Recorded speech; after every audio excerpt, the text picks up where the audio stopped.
बनो राजयोगी। मेरे प्यारो बनो राजयोगी। राजयोगी बनो राजयोगी। मेरे प्यारो बनो राजयोगी। राजयोगी बनो राजयोगी।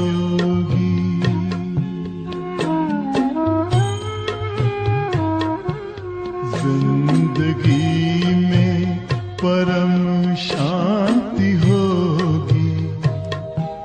मेरे प्यारो बनो राजयोगी। राजयोगी बनो राजयोगी।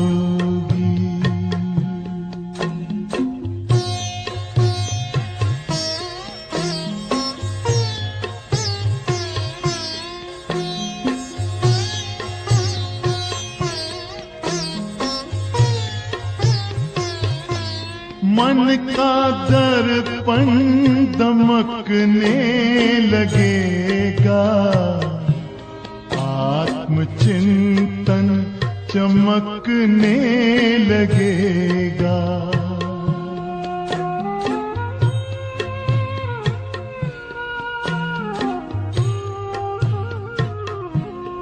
मन का दर्पण दमकने लगेगा। आत्मचिंतन चमकने लगेगा। ओम शांति। आज की मुरली है 4 दिसंबर 2025 की। बाबा कहते, मीठे बच्चे, तुम्हें अभी बाप द्वारा दिव्य दृष्टि मिली है।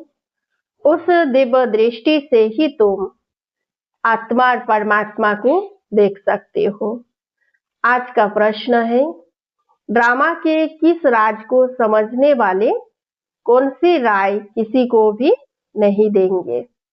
उत्तर है, जो समझते हैं कि ड्रामा में जो कुछ पास्ट हो गया वह फिर से एक्यूरेट रिपीट होगा। वह कभी किसी को भक्ति छोड़ने की राय नहीं देंगे। जब उनकी बुद्धि में ज्ञान अच्छी रीति बैठ जाएगा, समझेंगे हम आत्मा है, हमें बेहद के बाप से वर्षा लेना है।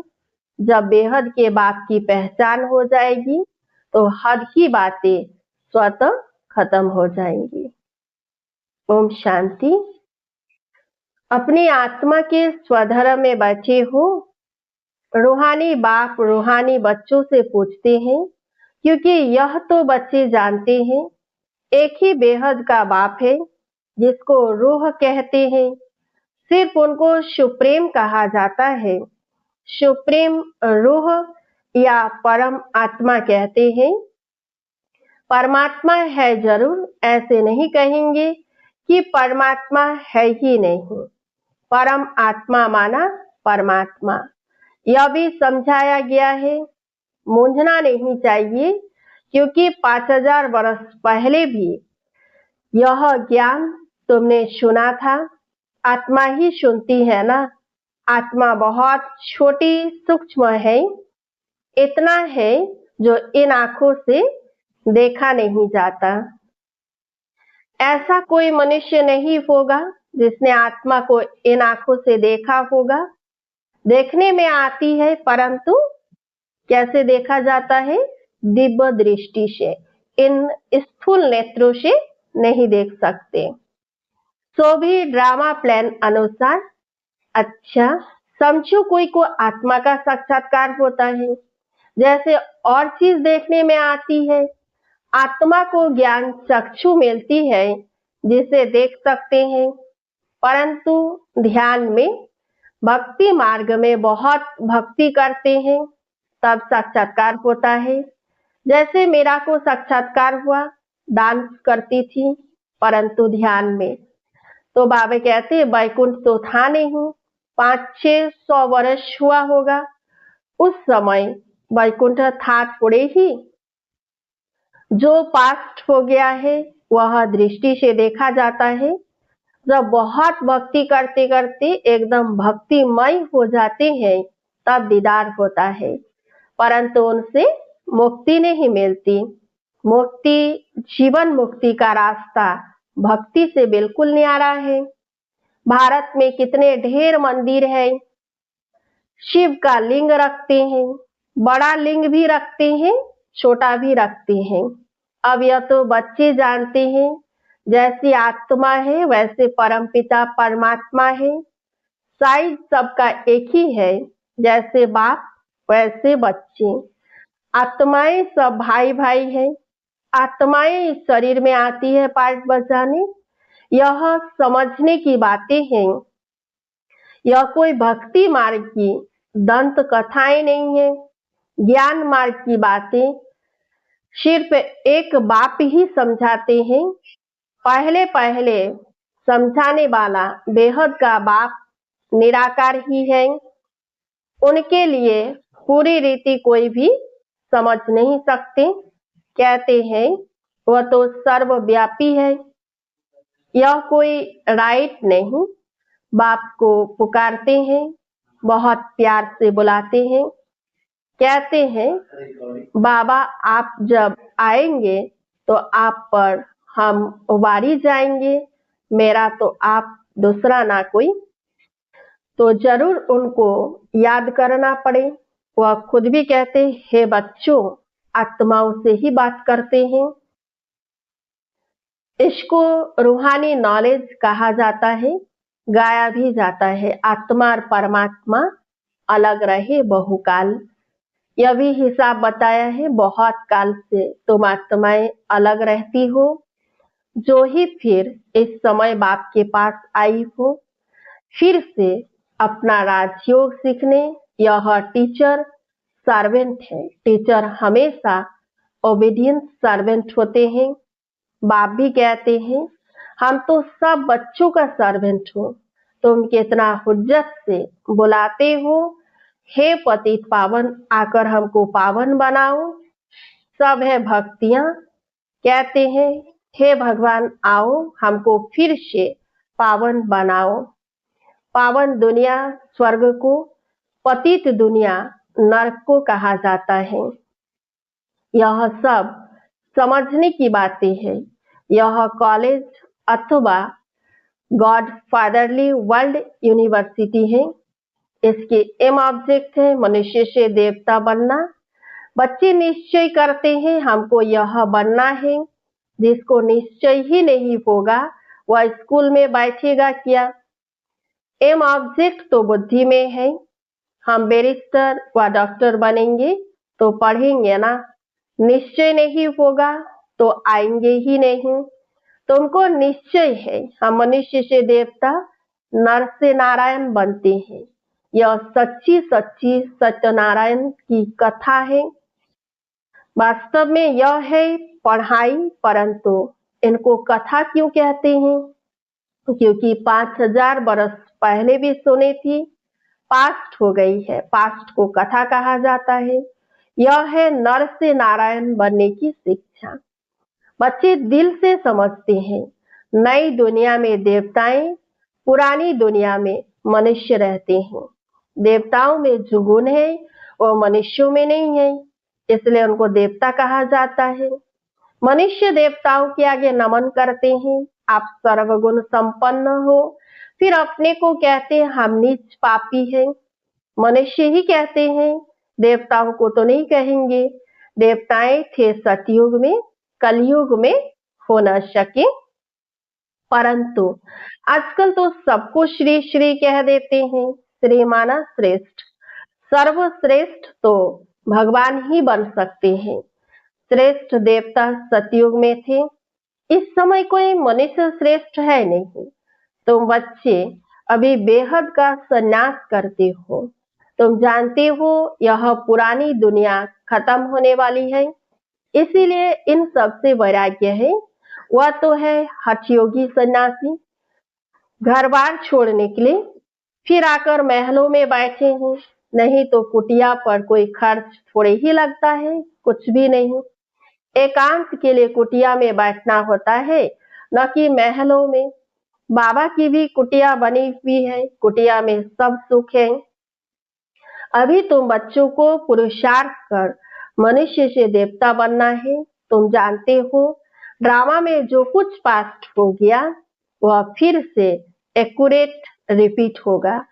इसीलिए किसी को भी ऐसी राय नहीं देनी है कि भक्ति छोड़ो।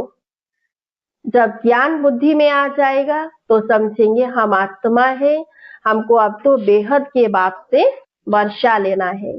इसीलिए किसी को भी हमें ये नहीं कहना है कि आप भक्ति नहीं करो। बाबा स्पष्ट कहते हैं कि जब तक उन आत्मा ने ज्ञान को नहीं समझा है तब तक उनका भक्ति का पाठ है। जिस दिन ज्ञान को पूरा समझ जाएंगे तो भक्ति अपने आप ही छूट जाएगा। तो बेहद के बाप की जब पहचान होती है तो फिर हद की बातें खत्म हो जाती है। बाप कहते हैं गृहस्थ व्यवहार में रहते सिर्फ बुद्धि का योग बाप से लगाना है। शरीर निर्वाह के लिए कर्म भी करना है।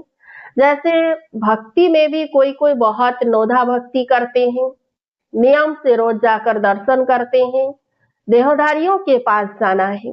वह सब है जिस्मानी यात्रा। भक्ति मार्ग में कितने धक्के खाने पड़ते हैं। यहाँ कुछ भी धक्का नहीं खाना है। आते हैं तो समझाने के लिए बिठाया जाता है, बाकी याद के लिए कोई एक जगह बैठ नहीं जाना है।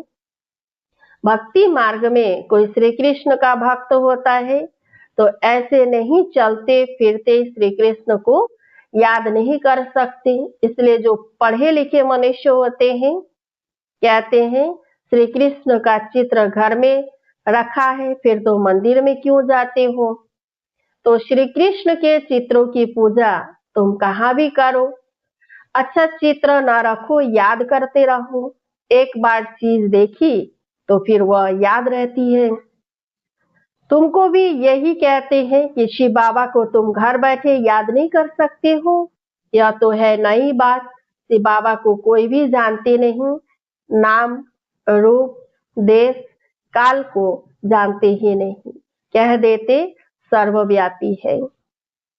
आत्मा को परमात्मा तो नहीं कहा जाता है। आत्मा को बाप की याद आती है, परंतु बाप को जानते नहीं तो समझाना पड़े 7 रोज। फिर रेजगारी पॉइंट्स भी समझाई जाती है। बाप ज्ञान का सागर है ना, कितने समय से सुनते आए हो, क्योंकि नॉलेज है ना। समझते हो हमको मनुष्य से देवता बनने की नॉलेज मिलती है। बाप कहते हैं तुमको नई नई बातें सुनाता हूँ। मुरली तुमको नहीं मिलती है तो तुम कितना चिल्लाते हो। बाप कहते हैं तुम बाप को याद करो। मुरली पढ़ते हो फिर भी भूल जाते हो। तो पहले पहले तो यह याद रखना है कि मैं आत्मा हूँ, इतनी छोटी बेंदे हूँ। आत्मा को भी जानना है। कहते हैं इनकी आत्मा निकल दूसरे में प्रवेश किया। हम आत्मा ही जन्म लेते लेते अब पतित अपवित्र बने हैं। पहले तुम पवित्र गृहस्थ धर्म के थे, लक्ष्मी नारायण दोनों पवित्र थे, फिर दोनों ही अपवित्र बने। फिर दोनों पवित्र होते हैं तो क्या अपवित्र से पवित्र बने या पवित्र जन्म लिया। बाप बात समझाते हैं कैसे तुम पवित्र थे, फिर वाम मार्ग में जाने से अपवित्र बने हो। पुजारी को अपवित्र, पूज्य को पवित्र कहेंगे। तो सारे वर्ल्ड की हिस्ट्री ज्योग्राफी तुम्हारी बुद्धि में है। कौन कौन राज्य करते थे, कैसे उन्हों को राज्य मिला, यह तुम जानते हो और कोई तो जानता नहीं। तो बाबा कहते हैं तुम्हारे पास भी आगे यह नॉलेज रचता रचना के आदि मध्य अंत की नहीं थी। गोया नास्तिक थे, नहीं जानते थे। नास्तिक बनने से कितना दुखी बन जाते हैं। अब तुम यहाँ आए हो यह देवता बनने, वहां कितने सुख होंगे। दैवी गुण भी धारण यहाँ करना है। प्रजापिता ब्रह्मा की औलाद भाई बहन ठहरे ना। क्रिमिनल दृष्टि नहीं जानी चाहिए, इसमें है मेहनत। आंखें बड़ी क्रिमिनल है, सब अंगों से क्रिमिनल है आंखें। आधा कल्प क्रिमिनल, आधा कल्प सिविल रहती है। सतयुग में क्रिमिनल नहीं रहती है। आंखें क्रिमिनल है तो असुर कहलाते हैं। बाप खुद कहते हैं कि मैं पतित दुनिया में आता हूँ। जो पतित बने हैं उनको ही पावन बनना है। मनुष्य तो कहते हैं यह अपने को भगवान कहलाते हैं। झाड़ में देखो, एकदम तमोप्रधान दुनिया के अंत में खड़ा है। वही फिर तपस्या कर रहे हैं। सतयुग से लक्ष्मी नारायण की डिनास्टी चलती है। संवत भी इन लक्ष्मी नारायण से गिना जाएगा। इसलिए बाबा कहते हैं लक्ष्मी नारायण का राज्य दिखाते हो तो लिखो, इससे 1250 वर्ष के बाद त्रेता। शास्त्रों में फिर लाखों वर्ष लिख दिए हैं। रात दिन का फर्क हो गया ना। ब्रह्मा की रात आधा कल्प, ब्रह्मा का दिन आधा कल्प। यह बातें बाप ही समझाते हैं। फिर भी कहते हैं मीठे बच्चे, अपने को आत्मा समझो, बाप को याद करो। उनको याद करते करते तुम पावन बन जाएंगे। फिर अंतमति सोगति हो जाएगी। बाबा ऐसे नहीं कहते यहाँ बैठ जाओ। सर्विसेबल बच्चों को तो बैठाएंगे नहीं। सेंटर्स, म्यूजियम आदि खोलते रहते हैं।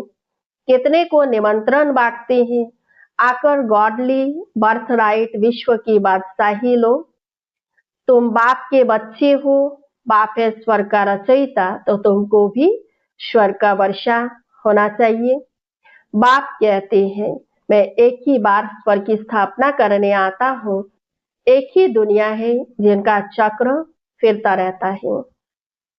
मनुष्यों की तो अनेक मतें, अनेक बातें हैं। मत मतांतर कितने हैं। इसको कहा जाता है अद्वैत मत। झाड़ कितना बड़ा है, कितनी टाल टालियां निकलती है, कितने धर्म फैल रहे हैं। पहले तो एक मत, एक राज्य था, सारे विश्व पर इनका राज्य था। यह भी अभी तुमको मालूम पड़ा है।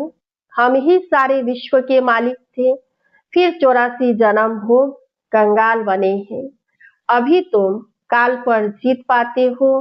वहां कभी अकाले मृत्यु होता नहीं। यहाँ तो देखो बैठे बैठे अकाले मृत्यु होती रहती है। चारों तरफ मौत ही मौत है। वहां ऐसे नहीं होता, पूरी एज लाइफ चलती है। भारत में प्यूरिटी, पीस, प्रॉस्पर्टी थी। 150 वर्ष एवरेज आयु थी। अभी कितनी आयु रहती है। ईश्वर ने तुमको योग सिखाया तो तुमको योगेश्वर कहते हैं।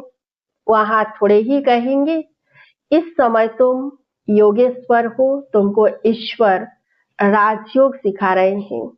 फिर राजेश्वर बनना है। अभी तुम ज्ञानेश्वर हो, फिर राजेश्वर अर्थात राजाओं का राजा बनेंगे। अच्छा, मीठे मीठे सिकिलधे बच्चों प्रति माता पिता बाप दादा का याद प्यार और गुड मॉर्निंग। रूहानी बाप की रूहानी बच्चों को नमस्ते। हम सब रूहानी बच्चों की रूहानी बाप दादा को याद प्यार और गुड मॉर्निंग। नमस्ते नमस्ते नमस्ते। धारणा के लिए मुख्य सार। 1 नंबर है आंखों को सिविल बनाने की मेहनत करनी है। बुद्धि में सदा रहे हम प्रजापिता ब्रह्मा के बच्चे भाई बहन हैं। क्रिमिनल दृष्टि रख नहीं सकते। 2 नंबर शरीर निर्वाह अर्थ कर्म करते बुद्धि का योग एक बाप से लगाना है। हद की सब बातें छोड़ बेहद के बाप को याद करना है। बेहद का सन्यासी बनना है। आज का वरदान है बाबा शब्द की स्मृति से कारण को निवारण में परिवर्तन करने वाले सदा अचल अडोल भव। कोई भी परिस्थिति जो भल हलचल वाली हो, लेकिन बाबा कहा और अचल बने। जब परिस्थितियों के चिंतन में चले जाते हो तो मुश्किल का अनुभव होता है। अगर कारण के बजाय निवारण में चले जाओ तो कारण ही निवारण बन जाए, क्योंकि मास्टर सर्वशक्तिमान ब्राह्मणों के आगे परिस्थितियां चिट्ठी समान भी नहीं। सिर्फ क्या हुआ, क्यों हुआ, यह सोचने के बजाय जो हुआ उसमें कल्याण भरा हुआ है, सेवा समाई हुई है। भल रूप सर्कमस्टांस का हो, लेकिन समाई सेवा है। इस रूप से देखेंगे तो सदा अचल अडोल रहेंगे। आज का स्लोगन, एक बाप के प्रभाव में रहने वाले किसी भी आत्मा के प्रभाव में आ नहीं सकते। एक बाप के प्रभाव में रहने वाले किसी भी आत्मा के प्रभाव में आ नहीं सकते। अब वक्त इशारे आज का। अब संपन्न व कर्मातीत बनने की धुन लगाओ। कर्मातीत स्थिति को प्राप्त करने के लिए सदा साक्षी बन कार्य करो। साक्षी अर्थात सदा न्यारी और प्यारी स्थिति में रह कर्म करने वाली अलौकिक आत्मा हो। अलौकिक अनुभूति करने वाली अलौकिक जीवन, श्रेष्ठ जीवन वाली आत्मा हो, यह नशा रहे। कर्म करते यही अभ्यास बढ़ाते रहो तो कर्मातीत स्थिति को प्राप्त कर लेंगे। अच्छा, ओम शांति। योग पथ पर जरा चल के देखो, सारा जीवन महकने लगेगा। सारी काया हो, सारी काया बनेगी निरोगी। मेरे प्यार बनो राजयोगी, राजयोगी बनो राजयोगी। योग मानव को संयम सिखाता, संतुलन आचरण में लाता। आत्मा और परमात्मा का ये मिलन हर घड़ी है कराता। योग महिमा हो, योग महिमा कभी कम न होगी। मेरे प्यार बनो राजयोगी, जिंदगी में परम शांति होगी। मेरे प्यारो